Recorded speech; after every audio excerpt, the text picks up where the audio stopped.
Morning, everyone, and welcome to today's Daily Word. It's Thursday. Glad you could join me for our time together as we continue our journey through the Daily Word and what it means for us and how we apply it to our lives. So I said yesterday that we would be walking a little bit through the Beatitudes in the next couple of days. And so today, of course, is then this ongoing conversation through the Beatitudes and these couple of verses. And it's interesting as it speaks to us how we apply it to our daily lives. You know, these words that are ancient are real to us even in these days, all these thousands of years later. And they're important and they speak to us. So hear these words. Blessed are those who hunger and thirst for righteousness, for they will be filled. Blessed are the merciful, for they will be shown mercy. So the Greek word translated blessed, is makarios. And in the Greek, makarios describes a complete fulfillment in life. It's an enduring condition rather than a fleeting happiness. It's interesting. It's a complete fulfillment, an enduring condition. I think about those words and that translation and how we have somehow missed the boat in that. You know, that we're so easily blown by the wind. We so easily can change our direction. You know, we're so easily fooled, if you will. We're fooled by politicians. You know, we're fooled by advertisements on television, the things that'll make us happy. We're fooled by the idea that we can lose weight by doing nothing. You know, we look for the easy, quick fix in life.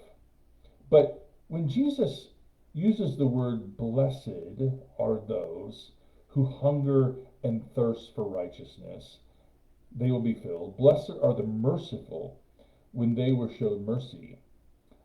We hear these words, this main part of the Beatitudes, and we're reminded that if we're to think about our lives on a whole, and think about how we're called to live,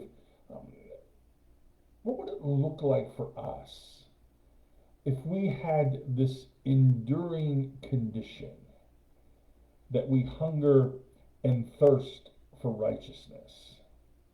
Now, the righteousness that Jesus describes is kind of like a social harmony. It's like a championship team. I was just reading just a couple minutes ago Ohio State football, and the defensive end JT, I'm not sure how to say his last name, so I'm not going to, Timalu, whatever it is. He was just saying, you know, we're a team. And if one person makes a tackle, we all make a tackle. If one person makes a great play, we all make a great play. There's 11 of us. And I thought that was an interesting team approach to this.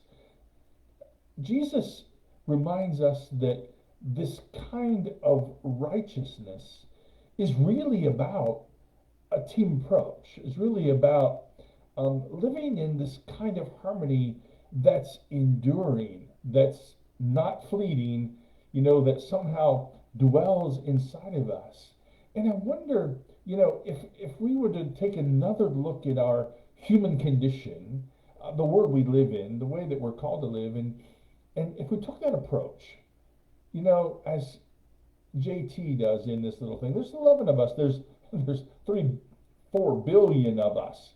There's 20 of us. Whatever it is, and we're called to live in such a way that we choose to be filled. We choose to have mercy. We choose to make sure that justice is good for everyone. You know, we tend often to desire justice for others and mercy for ourselves. But when Jesus talks about it, when someone is merciful, it's because they too shall receive mercy. Mercy, you see, is a complement rather than a substitution for righteousness.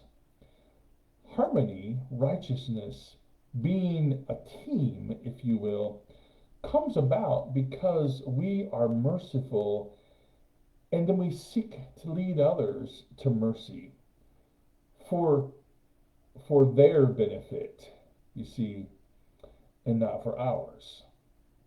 And this kind of social harmony that Jesus talks about, it's like nothing else the world offers us. It's a byproduct of grace and mercy. We don't compromise our standards, of course, but we live in such a way that the community is benefited. The kingdom of God, the blessedness of God, who hunger and thirst for righteousness, the merciful who are shown mercy. We inhabit all of this because we choose to serve one another in love. And that's such a critical piece of these Beatitudes that Jesus gives to us.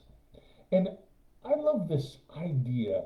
When we think about blessedness and being blessed, describes this complete fulfillment in life.